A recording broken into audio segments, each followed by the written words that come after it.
Sesuai dengan perkiraan konsensus ekonom yang dihimpun oleh CNBC Indonesia, pada bulan Juli 2023, inflasi melandai 0,21% secara bulanan yang dipicu oleh biaya transportasi. Badan Pusat Statistik melaporkan, inflasi tahunan di bulan Juli 2023 mencapai 3,08%, melandai dari angka inflasi tahun 3,52%.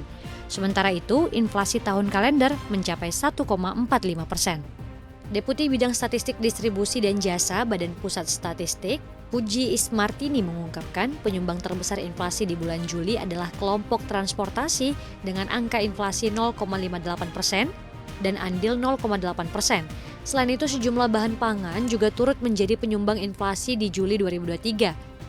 Selain itu, Puji juga mengungkapkan dari 90 kota yang disurvei, sebanyak 77 kota mengalami deflasi. Dari kota-kota tersebut, Manokwari mencatatkan inflasi tertinggi sebesar 1,43%, disusul Surakarta atau Solo yang juga menjadi kota dengan inflasi tertinggi di Jawa yakni sebesar 0,31%.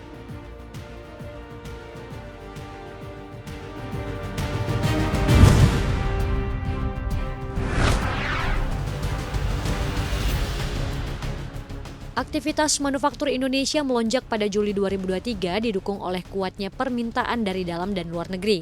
Namun kepercayaan dunia usaha justru melandai. Untuk periode Juli 2023, PMI Manufaktur Indonesia ada di angka 53,3. Indeks ini menjadi yang tertinggi sejak September 2022 atau 10 bulan terakhir. PMI jauh lebih tinggi dibandingkan pada Juni 2023 yang tercatat di 52,5. Data juga menunjukkan PMI Manufaktur Indonesia sudah berada dalam fase ekspansif selama 23 bulan terakhir. Ekonom S&P Global Jing Yipan mengatakan harga input produksi yang naik mencerminkan masih adanya persoalan inflasi bagi perusahaan swasta pada semester 2 2023. Persoalan inflasi ini membuat harga input produksi tetap naik meskipun kondisi pasokan sudah membaik. Harga bahan mentah yang naik juga mendorong membengkaknya biaya operasional pada Juli tahun ini.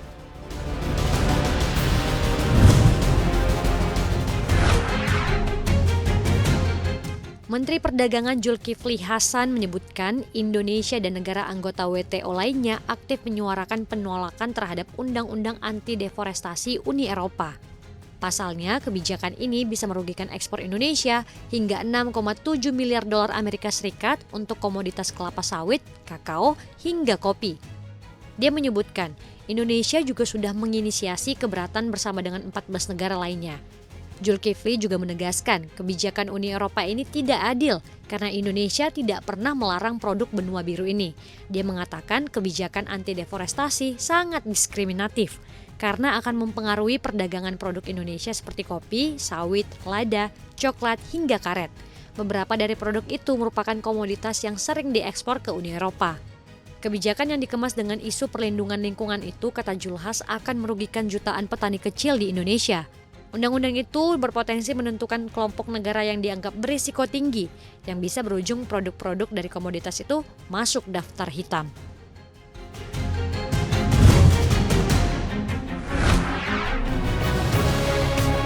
Badan Pusat Statistik mencatat jumlah kunjungan wisatawan mancanegara atau turis asing ke Indonesia mencapai 1.062.000 pada Juni 2023.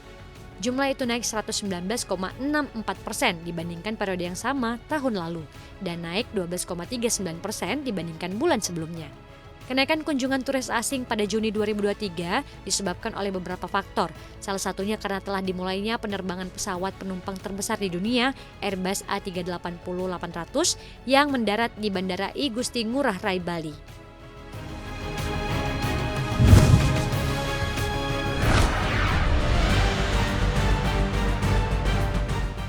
Ancaman kiamat alias kelangkaan beras kini mengancam bumi. Setelah India melakukan larangan ekspor pada beras non-basmati 20 Juli lalu, kini kebijakan serupa dilakukan Uni Emirat Arab dan Rusia. UEA sejak Jumat lalu telah melarang ekspor selama 4 bulan ke depan, termasuk beras asal India. Ini akan mencakup semua varietas, termasuk beras merah, beras giling penuh atau sebagian, dan beras pecah. Harga beras kemungkinan naik di pemasok dan supermarket lokal di UEA, tapi ini diyakini hanya sementara. Sementara itu, Rusia juga mengatakan akan melarang ekspor beras dan menir hingga 31 Desember 2023. Alasannya untuk menjaga stabilitas di pasar domestik. Proporsi Arab Saudi dan Rusia dalam ekspor beras dunia memang tak begitu signifikan dibandingkan India. India adalah eksportir nomor 1, disusul Thailand dan Vietnam.